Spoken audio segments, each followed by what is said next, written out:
Hello, today we're going to go over the first chapter, the Exploring the World of Business and Economics. We have several learning objectives at the front of each chapter. This particular chapter has 7 learning objectives. The first thing you're going to learn from this chapter, discuss what you must do to be successful in the world of business. Secondly, define business and identify potential risk and rewards. Then, define economics and describe 2 types of economic systems, capitalism and command economy. Learning objective 4 is identify the ways to measure economic performance. Number 5, examine the different phases in the typical business cycle. Number 6, outline the 4 types of competition.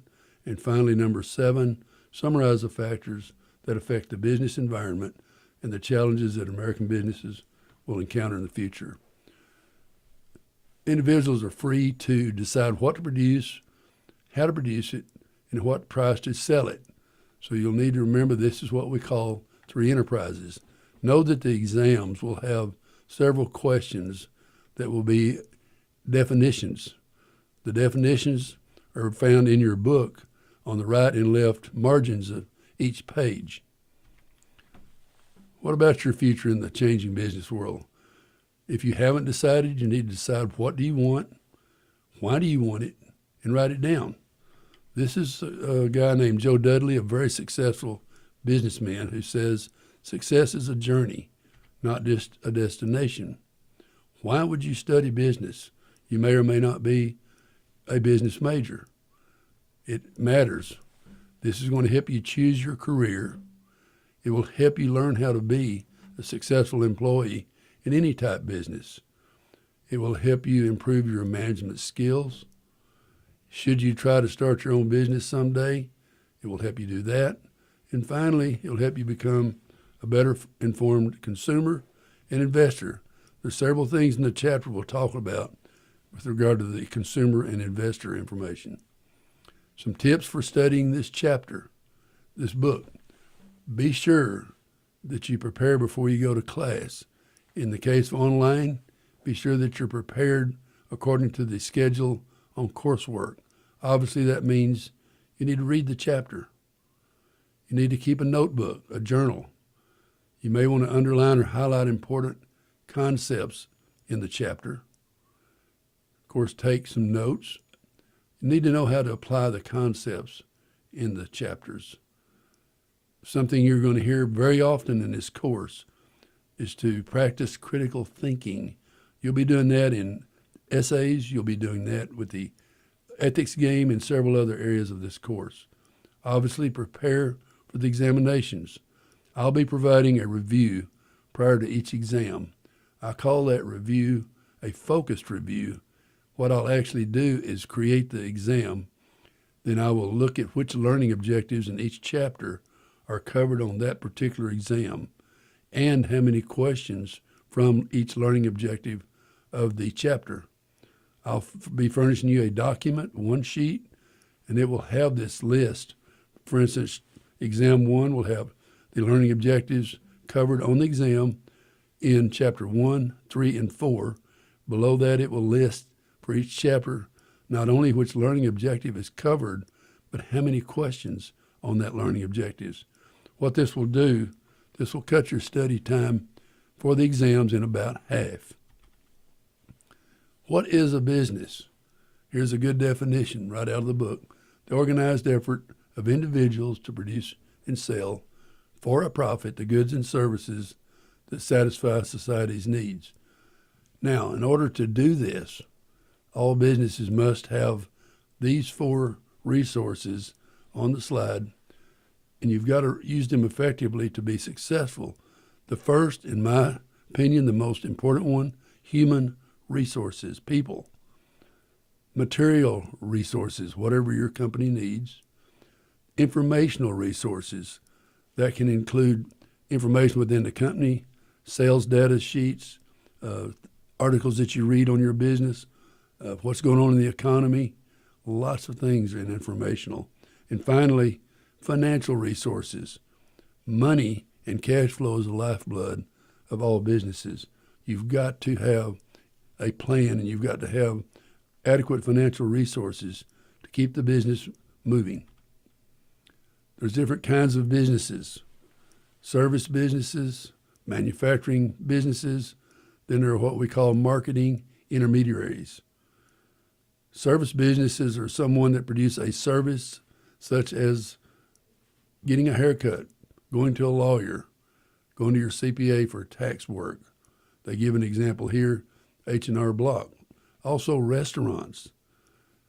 Manufacturing, of course, is talking about companies that have the ability to take certain materials and processes and turn them into tangible goods. Example, Intel. Example, Dell Computers. Something you may not be familiar with is marketing intermediaries. These people buy products from the manufacturer and then resell them. For example, Sony Corporation. A lot of time these companies have sales force. Sometimes manufacturers use intermediaries that are people that buy their product and sell it to the end users. The importance of manufacturing is talked about by a gentleman named Alexander Hamilton when he was reporting to Congress back in 1791. Again, he says not only the wealth but the independence and security of a country appear to be materially connected with the prosperity of manufacturers. Every nation, with a view to those great objects, ought to endeavor to possess within itself all the essentials of national supply. These comprise the means of subsistence, habitation, clothing, and defense. It's been a couple of 100 years or so, and I don't believe anything has changed with regard to this. What is an e-business? I expect you're already familiar with e-business. Most of you probably already use the internet to purchase many of the things you buy nowadays. But its definition in the book says it's the organized effort of individuals to produce and sell for a profit the goods and services that satisfy society's needs through the facilities available on the internet, different than going to the mall or strip center. Again, e-business is growing extremely fast, and in fact, malls and those sorts of delivery systems are waning at this time. They're actually bulldozing malls. But e-business has become a way to increase sales and profits for most businesses nowadays. Now we have to talk about profit. Again, profit is what a company goes for. You don't have profit, you're out of business very soon. But very simply said, you have sales revenue of some type. You have sales expenses, company expenses of all kinds. When you subtract those expenses from the revenue, it's called profit. Obviously, if you don't make a profit, you have a loss. That's when your expenses are higher than your revenue. If you have a loss over an extended period of time, again, the business will fail. So part of your financial planning should include adequate capital to get you through the first, say, year, to be sure if you're going to have some time frames where you're not making a profit, that you can get to the point you can make a profit. Again, what is it? Profit's the reward for producing goods and services that people want. The reward comes because there's risk involved by every company. There's a risk that you may not receive payment for whatever it is you're selling or offering. There's also a risk of losing your entire investment. So you must have profit. An important term is what we call stakeholders. Again, definition right out of the book. They are all the different people or groups of people who are affected by the policies and decisions made by an organization. For instance, stakeholders obviously are consumers. The marketing intermediaries that I talked about earlier. And yes, if it's a company that has stockholders, they're stakeholders. The most important maybe stockholder of all, again, is your employees.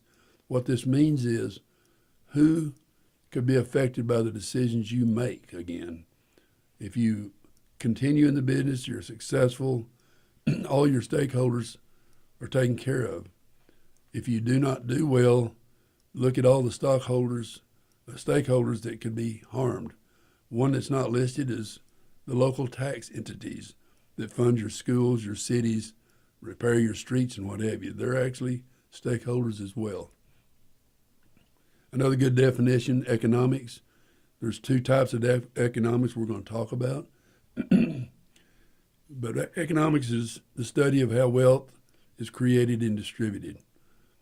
Just remember this, the word micro means small.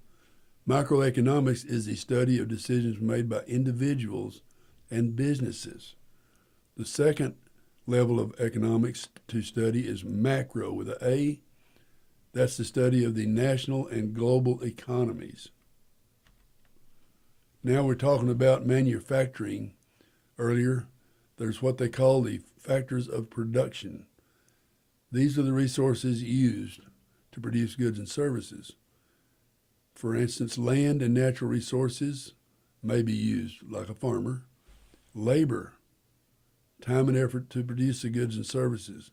If it's a farm, it would be the person driving the farm tractor, the person driving the combine, the person gathering up the hay in the field.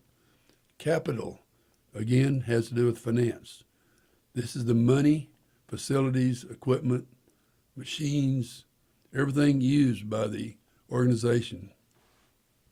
Finally, entrepreneurship, activity that organizes land and natural resources, labor, and capital. This is what the business owner or manager does. From an entrepreneurship standpoint, you are a manager. Definition again of an entrepreneur is a person who risks his or her time, effort, and money to start and operate a business. The person may own the business, he may or may not have partners, he or she. A nation's economy. Again, the definition of an economy is the system through which a society creates and distributes wealth. What goods and services and how much of each will be produced? How will these goods and services be produced? For whom will these goods and services be produced? And finally, who owns and controls the major factors of production? This is going to be very important to note that in different types of economies, for instance, command economies, these four things are differently looked at in these kind of countries where sometimes the country owns all of the factors of production. Capitalism, again, is a good definition in the book. Economic system in which individuals own and operate the majority of businesses that provide goods and services. If I had to ask you a question right now, ask you what type of an economy we have in the United States, my guess is you would answer a capitalistic economy, or that we employ capitalism.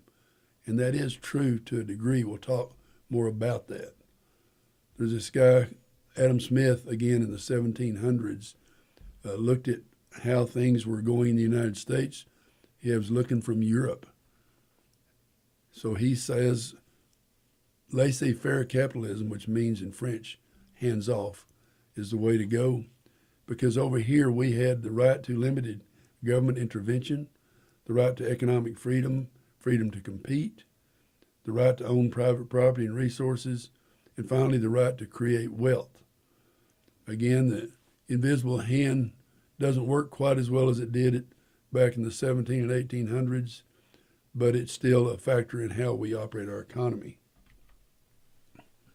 Again, his capitalism, talking Adam Smith again, based on some things here.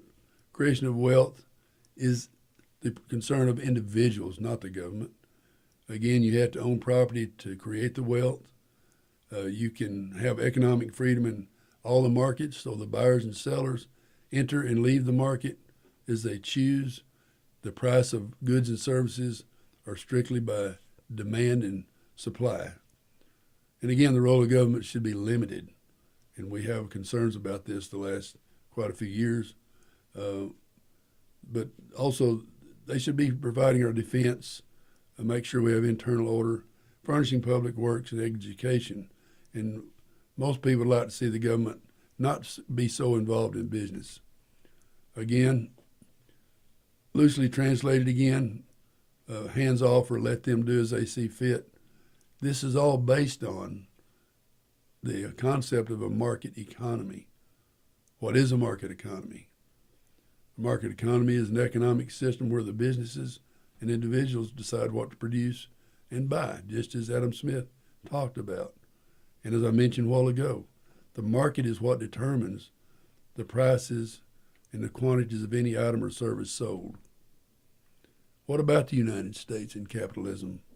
I mentioned earlier that most of you would probably consider our economy something of a capitalistic nature.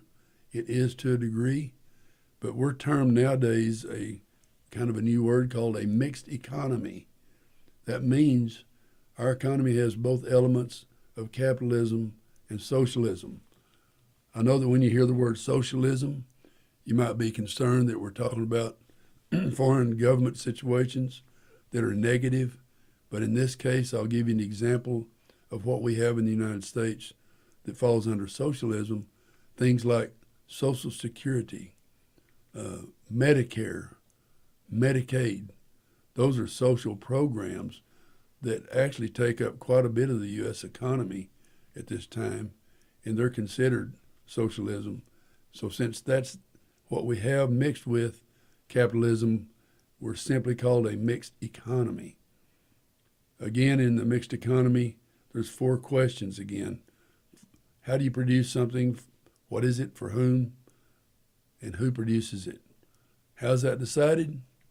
It's decided by households who purchase goods and services. Who else purchases all these goods and services in the United States? Businesses are a big part of our economy. And yes, the government is part of our economy because most of our government, city, state, federal, and our military are big customers for different goods. Military, for instance, buys vehicles, boats, airplanes. Businesses buy everything they need to run their business, such as computers, buildings, vehicles, etc.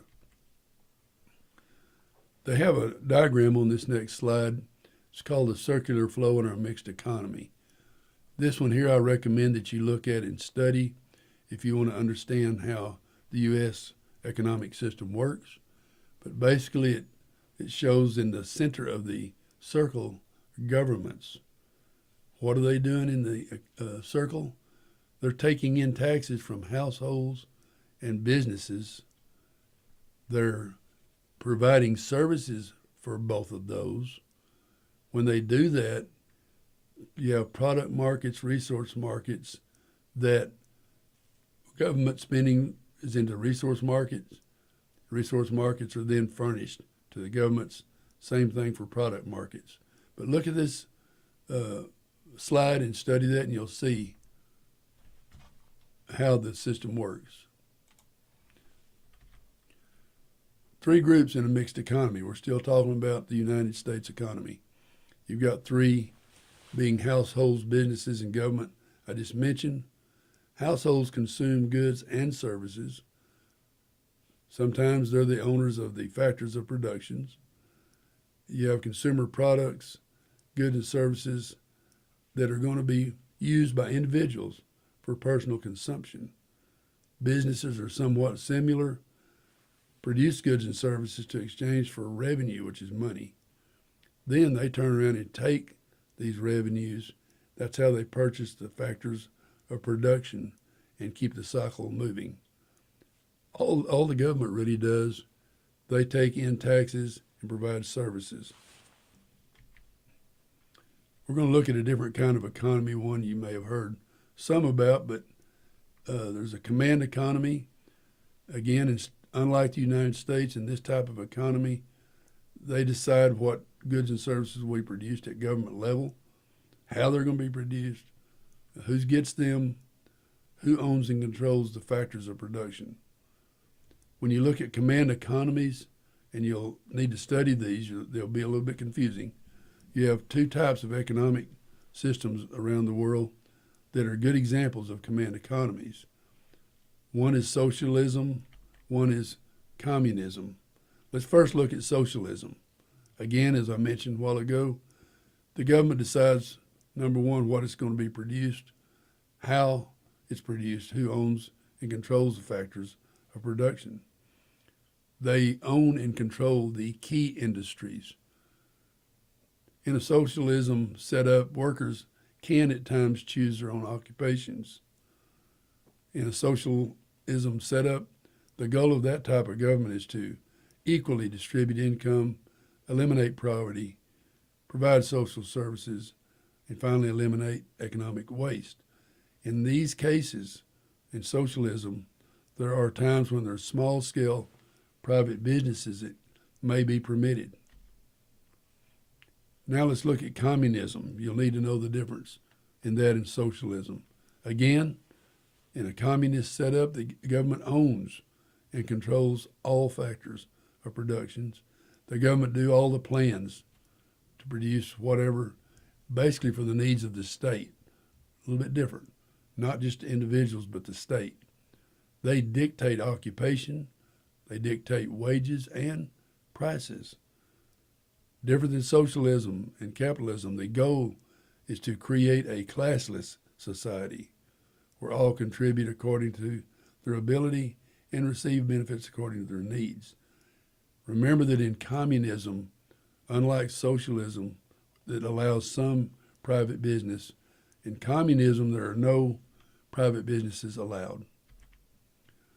I expect at this time you could come up with a good example of communism that's not appearing to work well nowadays. My best example would be North Korea, and many millions of people are starving, living in situations where prisons are what operate a lot of their manufacturing. If you're born in a prison setup, generations later, your children, grandchildren will be working in the same area. Now we're going to switch into something entirely different. We need some way to measure economic performance in any type of economy. The word productivity, the average level of output per worker per hour. This is something that is easier to compare with economies around the world, actually, if you can break down this, the average level of output per worker per hour. There's a thing we call gross domestic product. You probably hear this on television at times. It's called GDP. Remember that gross means the overall amount.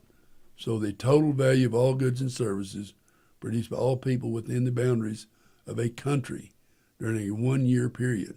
So anytime you hear me or the television news talk about GDP, we're talking about the total value. That's goods, services, manufacturing by all people within the boundaries of an entire country for a year. When things go to a situation where prices are rising, the term for that is called inflation. The opposite of that is deflation, where you have a general decrease. Prices are beginning to fall. And again, we'll talk about why these things occur and sometimes what the government does to intervene to try to change what's going on there. The next slide is actually a chart. It covers the years 1990 to 2014. And what they're doing here is showing the change in GDP and real GDP for the United States. The thing is, if you look at the chart, it's got two different lines. One's green, one is blue. GDP is just what they're measuring. The blue line in what they call real GDP is the same number converted to what the value of a dollar is today compared to when this is going on. In other words, in 1990, the real GDP level is 9 if you look at the left side in trillions of dollars. The actual is 6. We'll talk more about that later. Some more things you hear about probably from news, magazines, maybe your parents. Consumer Price Index, which they shorten to CPI.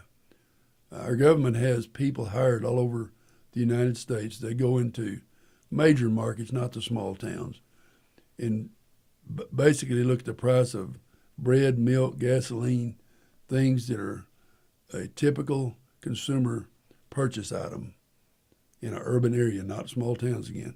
So what they do this once a month. They make their list, they turn it in.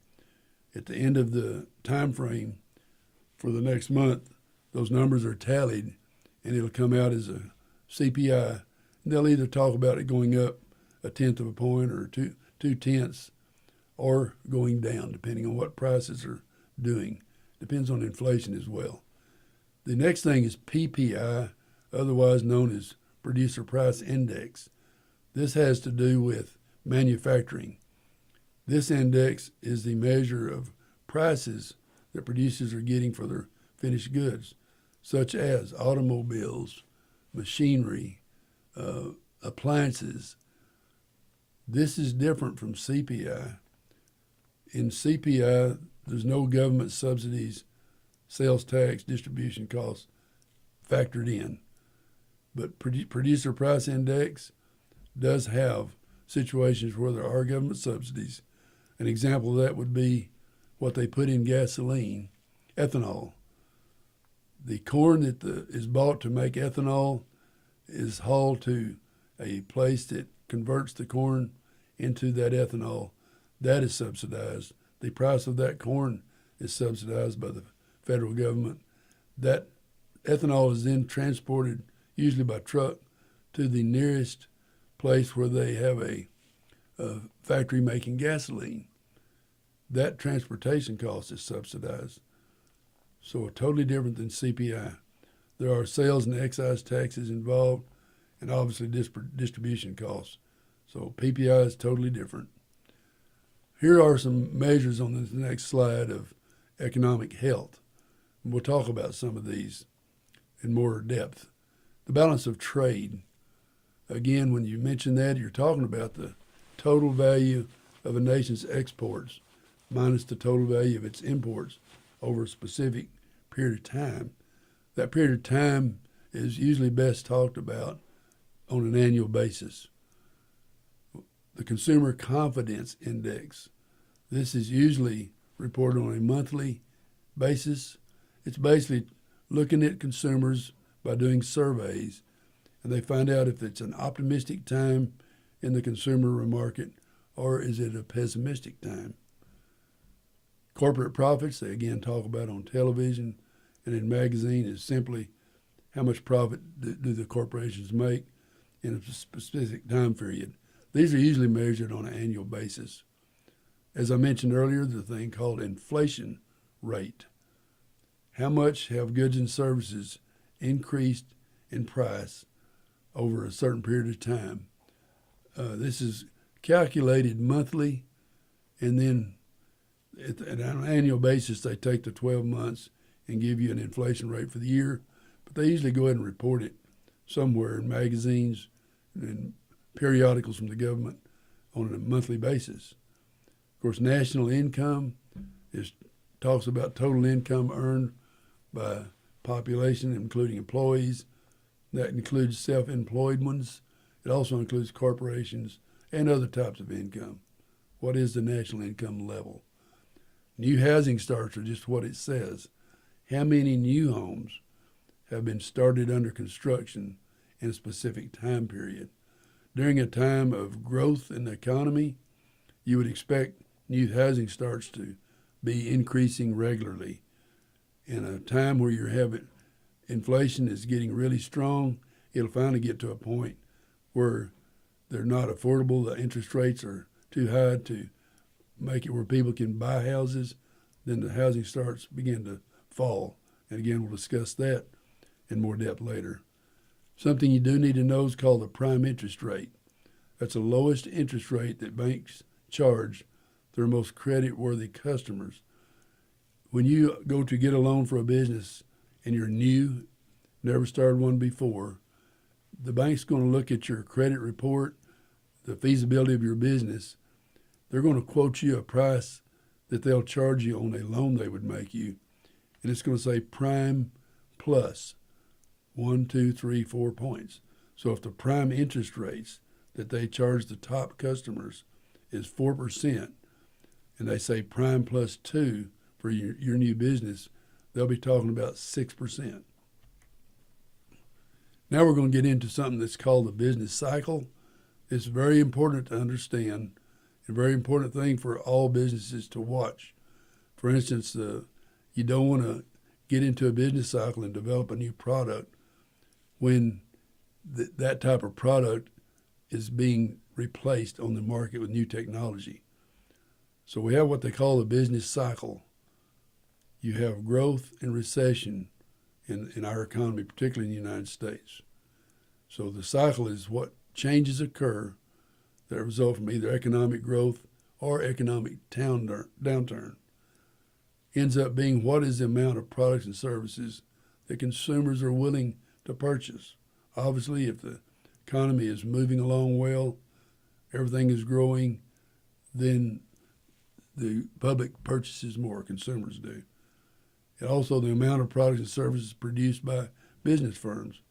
Businesses will be watching the consumers, and they'll have to adjust their level of production based on purchases. The next slide has a really good slide, shows you a picture of what we call the 4 phases of the business cycle. Okay, when you first take off with a product, for instance, if you look at that chart on the bottom left, it's a new item. It's going to grow at a pretty high rate usually in sales and revenue. It does finally reach a peak. For instance, let's use iPhones, mobile phones. As these phones are developed by different companies, somebody will come out with the new one. They're in the business cycle. Everybody's already got a phone on the market, but they put something new. They're going to enter up here toward the peak and try to get some of the market. Eventually, in the phases of business cycle, you have a recession. And again, that's something that occurs every so many years. It's not anything that can be predicted with any accuracy when the next recession will be. Sometimes it's 2 or 3 year cycle. Sometimes we're having cycles that are twice that. But of course, once you go into recession, you have deflation, prices dropping, sales dropping, revenue dropping, and then finally, depending on different things, sometimes some government intervention, the economy will begin to recover. Before it starts that, it reaches the bottom of the picture there, shows the word trough. So they call it a trough when the recession is in its process of ending and you're about to begin recovery. And of course, recovery, in our case nowadays, the last couple of years has been a very, very slow one. And I personally think that's a good thing. If you have a slow, gradual, but strong recovery, it's going to last longer before you have another recession. Now, who intervenes sometimes when you're down in the trough? What can you do about the business cycle? Can you make it change course? Most people believe, yes. We have the thing called the Federal Reserve Bank. There's about 15 of these banks scattered around the United States. And of course, they loan money to businesses is one thing. But mainly they set the monetary policies that determine the supply of money across the whole nation. That affects the interest rates. If the Federal Reserve feels like the economy is really going poorly, generally they will drop the interest rates. In the last recent years, interest rates dropped to near zero to help turn the economy around. At the time we're talking here, the Fed is moving gently up on interest rates because what happens once you get out of the trough and you're into recovery, if you have too fast of a recovery, you're going to be looking at inflation being ready to slow you down again. So the Federal Reserve is going to be very slow to change interest rates during the recovery once they see it, that their policy has worked. Question becomes, there's still a lot of debate on this. Should the Federal Reserve have the power that it has? Secondly, is it wise to try to manipulate the business cycle? Again, there's different opinions on this. Most economists believe, yes, they should have the power because history has shown the last 20, 30 years that when the Federal Reserve gets involved during a recession, that they're able to help turn it into a growth period sooner than waiting for it to happen on its own. Now we're going to look at debt. There's something talked about a lot nowadays called the federal deficit. Unfortunately, this is something that's grown and grown and grown. But what it is, deficit means shortfall. So the federal deficit is a shortfall created when the federal government spends more in a fiscal year than it receives. Back in 2014, the United States budget was upside down to the tune of $483 billion. The following year, it was worse, $468 billion deficit. Different than the federal deficit, the terminology national debt. And this debt is what's been accumulating over years and years of federal deficits. You keep having to add these up, your losses in previous years. You end up with a number called the national debt. Unfortunately, that debt has grown exponentially the last 10, 15 years. But the national debt definition is just what it says, the total amount the federal government owes at a given time. It's nearly unbelievable, but the national debt in 2014 was almost 18 trillion. And by 2015, just a year later, it was over 18 trillion. I expect at this time we're probably over 19 trillion. We're going to change gears entirely and talk about what is competition. Competition in the business world is just the rivalry among businesses for sales to potential customers. Again, in a capitalistic economy, society, only businesses that provide consumers with useful products and services at a fair price will survive. If you're providing a service or a business that you think's real good, but you can't get it placed in the market properly where people will pay the money for it, then your business will not survive. So that's the capitalistic side of the American economy. The book talks about 4 kinds of competition, or 4 degrees. You have perfect competition, monopolistic, a couple of words you're not too familiar with, oligopoly, and then monopoly. You'll need to know the difference in these when I give you an exam. The next slide has a real good short number of how many people are in the market in the United States, the different types of competition, and gives some good examples. In perfect competition, it would make sense. There's many number of suppliers or businesses. Example of that is the production of corn, wheat, peanuts, and a lot of other agricultural products. Monopolistic, there's still, surprisingly, the word mono doesn't sound like it, but monopolistic competition still has many suppliers. Clothing and shoes are good examples. Then we move up a notch to what's called an oligopoly. There's not very many in this type of competition. Very few, as a matter of fact. Perfect example, automobiles. There's only a few automobile companies in the United States at this time. We have what they call the big 3, then some of the overseas companies have assembly plants in the United States. So the best example of an oligopoly is automobiles in my mind. Then you get to monopoly. Just like the game, it means exactly what it says. One producer of that. They give an example of software that's protected by a copyright. My favorite example of monopoly is a utility.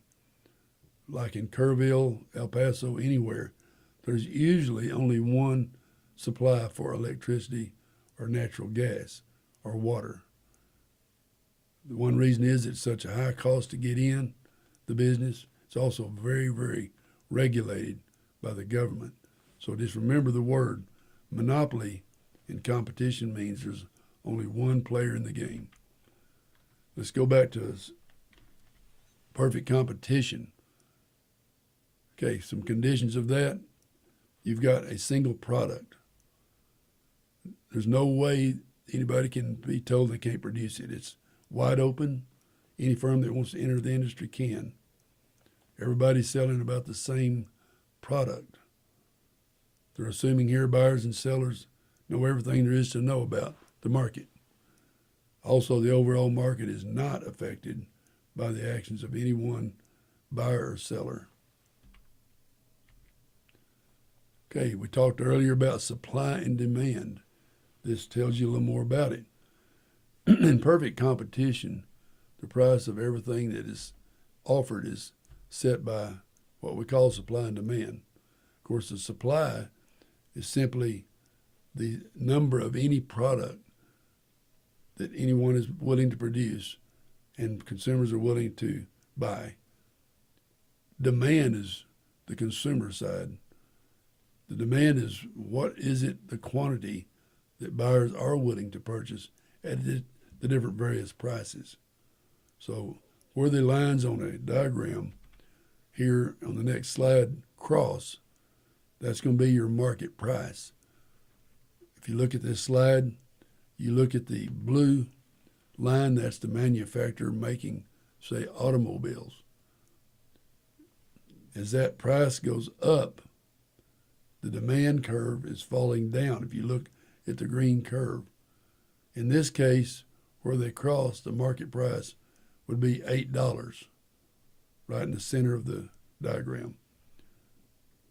And that's going to be at the quantity of 2 million bushels of wheat, say. We're going to change to monopolistic competition. Again, in this case, different than monopoly. It's monopolistic competition. Again, we said a while ago there's many buyers and a large number of sellers. Things that they sell are very similar, and they're going to satisfy about the same need. Sellers try to get an edge here by differentiation. For instance, on a laptop computer, a unique feature might be that this one company will put a larger battery, a better memory setup.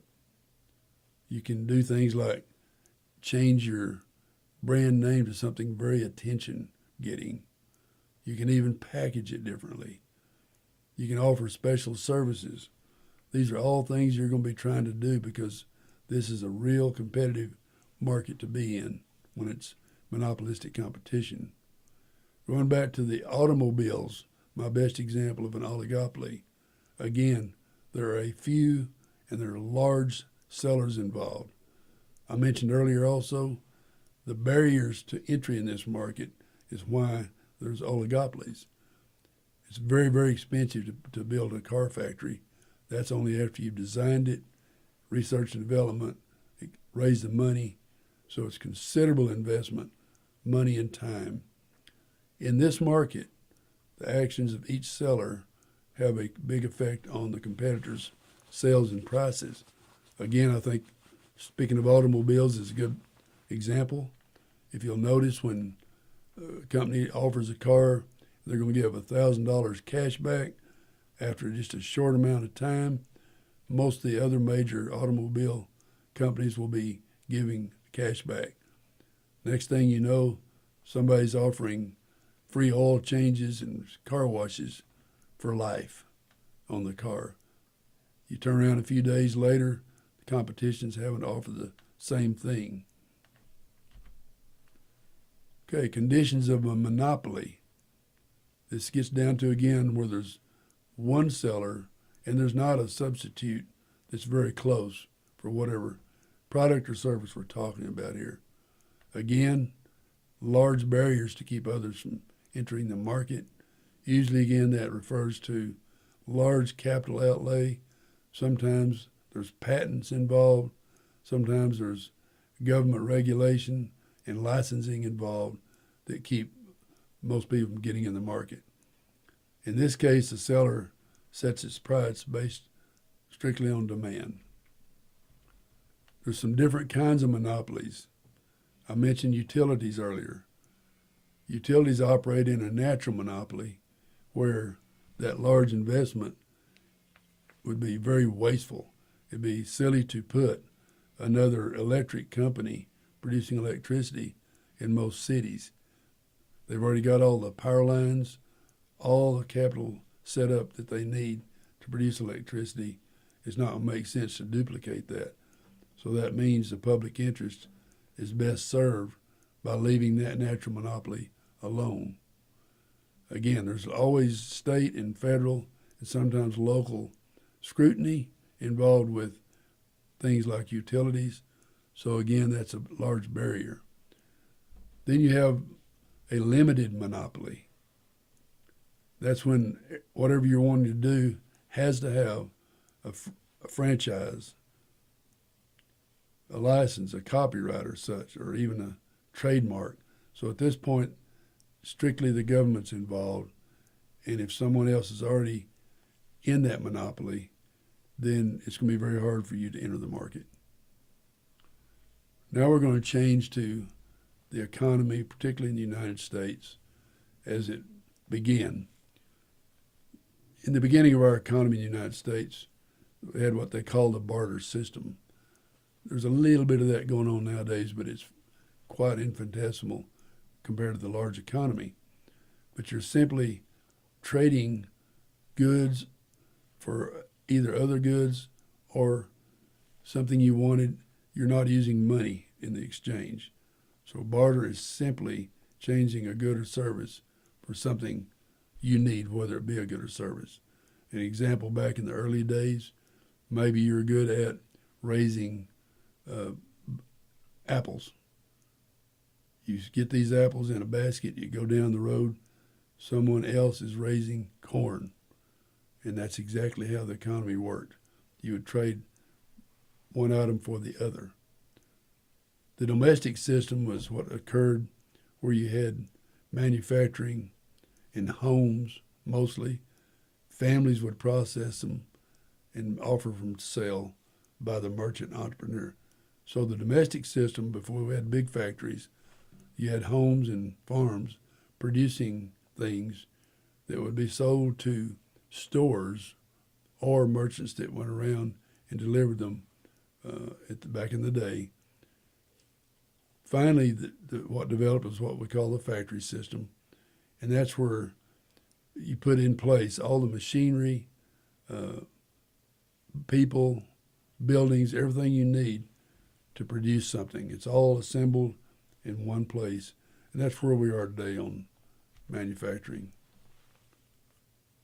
Productivity, it talks about on this slide from 1820 to 1900, was a golden age of invention, and particularly with regard to innovation in machinery.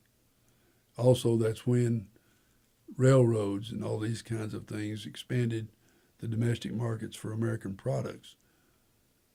Specialization, though, is something you do to improve productivity.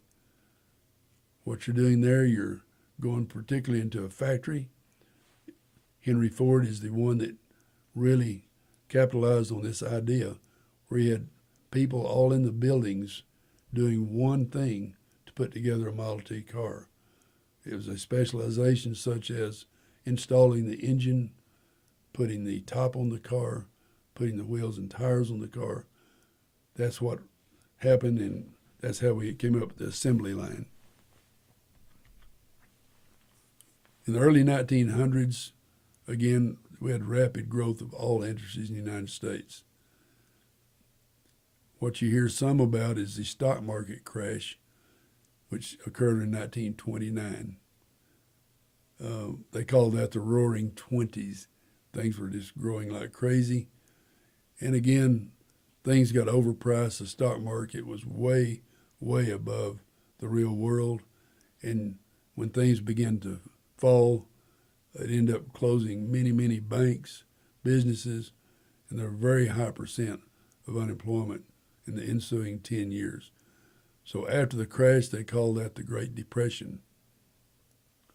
We talked about government intervention nowadays with the Federal Reserve to get the economy moving. In the early 30s, it was obvious that the government had to do something. federal government came up with several programs for recovery all over the United States. They built buildings, libraries, parks, all kinds of things infrastructure-wise across the United States, employed by the federal government. A lot of people had to get on a train, drive their car, and go to a project that federal government was running in order to make a living and basically either bring their family with them or send the money home. So at this time is the most time where government got really heavily involved in all businesses, particularly in the United States. Again, what happened after that? What really turned around the economy was an unfortunate incident. The economy was beginning to turn around in 1939, 1940, but then we had the thing happen called World War II, and of course the United States got involved in it.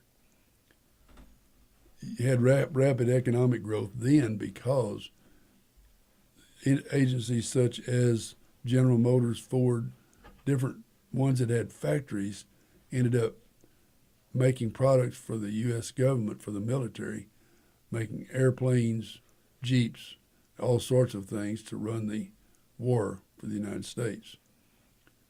Once the war was over, we had economic growth, and everybody was coming home from the war during the 50s. We had everybody seeking a higher standard of living, including education. They came out with what they called the GI Bill for college. A lot of the returning soldiers went back to college and got their degrees and walked into jobs. They began to build developments across the United States again and producing more and more automobiles, appliances, etc. What happened in the 60s, you had what they call the social responsibility movement. Again, there's many things and programs that we'll talk about some in this course that occurred during the 60s. One thing that most people remember about the 70s, you had a shortage of crude oil happen all of a sudden, caused everything to go up in price because the price of oil affects so many things in our economy. During that shortage, we had shutdown of oil coming into the United States. They were withholding sales from overseas. We had lines several blocks long to buy gasoline for your car. It was a very serious problem. You may have seen some video from back in those days. The last part of the 70s is when the really highest inflation in recent times occurred. When you had that high inflation, of course, businesses suffered, and the business profits were very poor. And all the way through the early 1980s, many businesses failed, and you can look at the level of bankruptcies later in this course, what went on then. The level of bankruptcies increased greatly, as it does in even recessions. Then, when the economy turned around, partly due to the Federal Reserve getting involved again with interest rates, we had sustained economic growth all through the 1990s. In fact, it got a little bit out of hand, and we'll talk about that. Again, 2000 and beyond, where are we now? Obviously, technology is increasing and getting more and more affordable. The growth of the service economy has continued to occur. It's over 80% of all businesses in the United States at this point in time. But a service economy is where you have more effort devoted to production of services than of goods.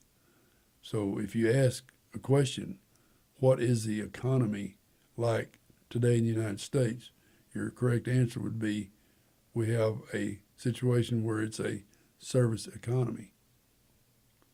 Some negative things about what are going on. We still have some economic indicators showing some economic problems and pessimism among consumers. Something that's not new but rises and falls depending on things that are going on is social unrest. You have political uncertainty. mostly on the national level, but somewhat on the state and local levels. The political uncertainty on the national level depends on which particular party is in control of our government, has the majority voting rights, and one time it'll be more and more regulations. The next thing you know, the different party, they'll erase those things, regulations, sometimes to too large of a degree there, and we don't have quite enough regulation. So that government intervention swings both ways, and very often it goes too far in either direction. What's the current business environment right now? Again, we've talked about it, but the main thing about capitalism is the word competition.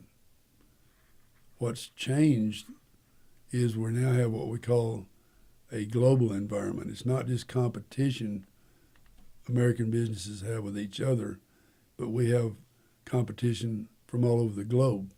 For instance, no surprise, many of the things that you purchase today, particularly manufactured goods, if you'll look somewhere on that item, a high percent of them have the word produced in China on them.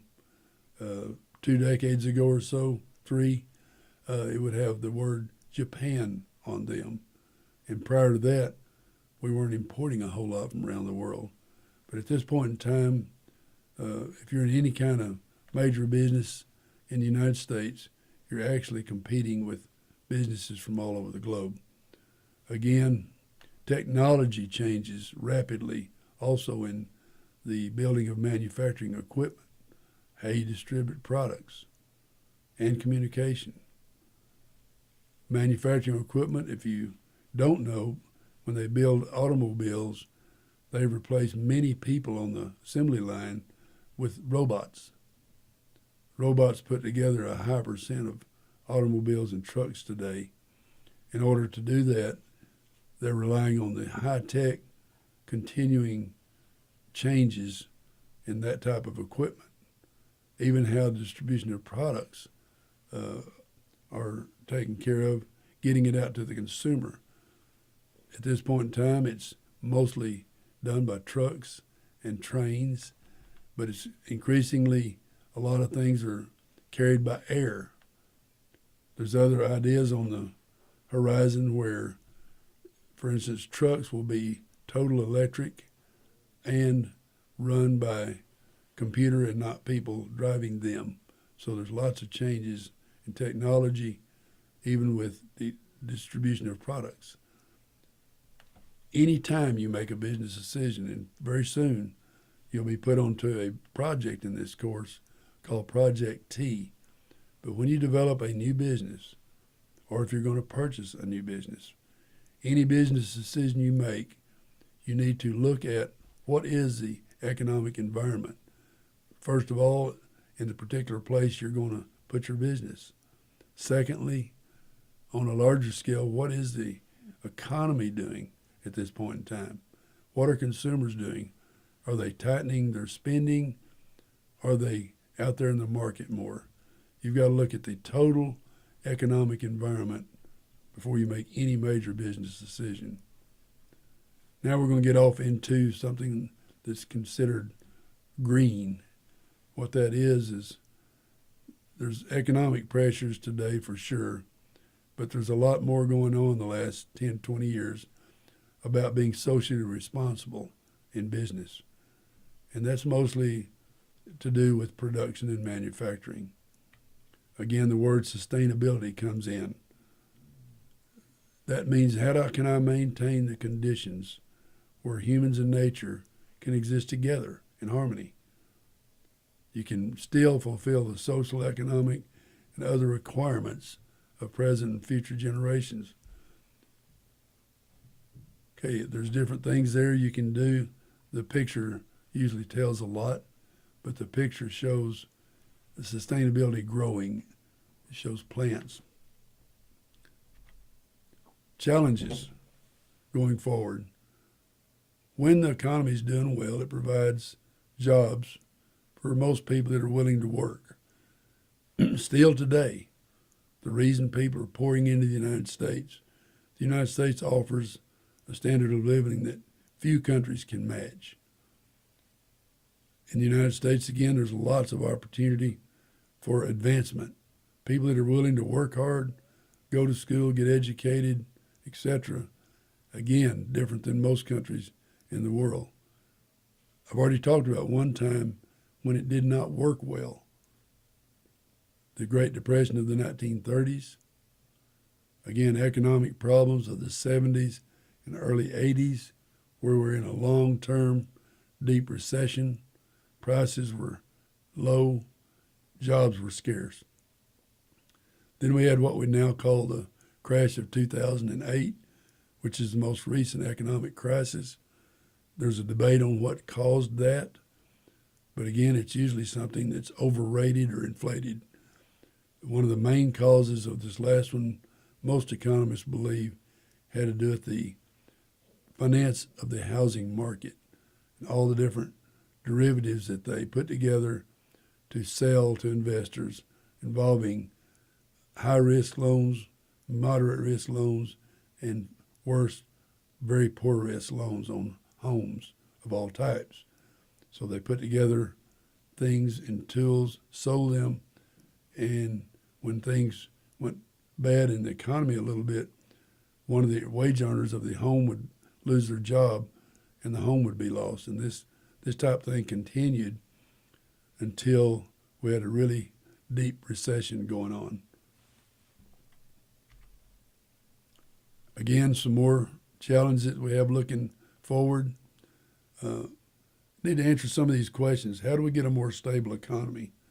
How do we create jobs, new jobs for the unemployed? Because these jobs are changing with technology is replacing a lot of human jobs, but on the same side of that, there's more and more jobs in the service economy. The companies that are growing the fastest are people that are not actually in the manufacturing business. So there's jobs there and in the service industry. Next, how do we reduce the national debt and still stimulate business growth? This is the big conundrum right now. That question has not been answered well by any party lately, because we stimulate business and it grows, but unfortunately we've seen the national debt continue to grow at the same time. Years and years ago, several decades, we had the opposite effect. When national debt was going down, you could tell that we had a strong economy and we were paying the debt down. The deficit was shrinking. There were certain times, even 20 years ago, where there was not an annual deficit. We didn't add to the national debt. Another question, how do you restore investor confidence in financial and banking system? And I think that's, again, being answered as we speak. Investors are now back since the last couple of years where they can go to a bank and borrow money to start a business or borrow money to buy a home. So when this is going on, there's funds available. There are investors in the market willing to invest. That's when the individual confidence rises. Another question, how do you use technology to make American workers more productive? A good example of that is what's occurred even in farming. Over the last 20, 30 years, they've developed tractors and related machinery where one person can handle 10 times the acreage of a farm that they were able to before. The big question, how do we keep American firms more and more competitive in the global marketplace? Again, I hope that your generation has some better answers to most of these questions. I think you particularly will with regard to national debt and dealing with the economy and dealing with sustainability. Some more questions again get into how do we have the benefit of competition in small business continue? How about conserving natural resources? And again, sustain our environment. Most modern management theory now is looking at the idea that we need to add another dimension to developing in a business or turning a business around. That would be not that profit's not important, but that you need to look at what is this manufacturer doing to help sustain the environment. And also not just sustain it, but maybe even improve it, the national environment. So that is a new thing that we need to look at when you see successful business. Number one, they're hiring people, providing jobs, providing good products, providing income benefits all the stakeholders. But finally, how are we doing on sustaining our environment? It's an important thing to look at for all new business. Another thing we need to work on continuously, how do we resolve social unrest? You've got still inequality in our society in America. It's been there forever. I do personally think there's been lots of improvement, but yes, we've got a long ways to go. So the question is, what can we come up with that will help these situations? How do we meet the needs of two-income families? Also, single parents.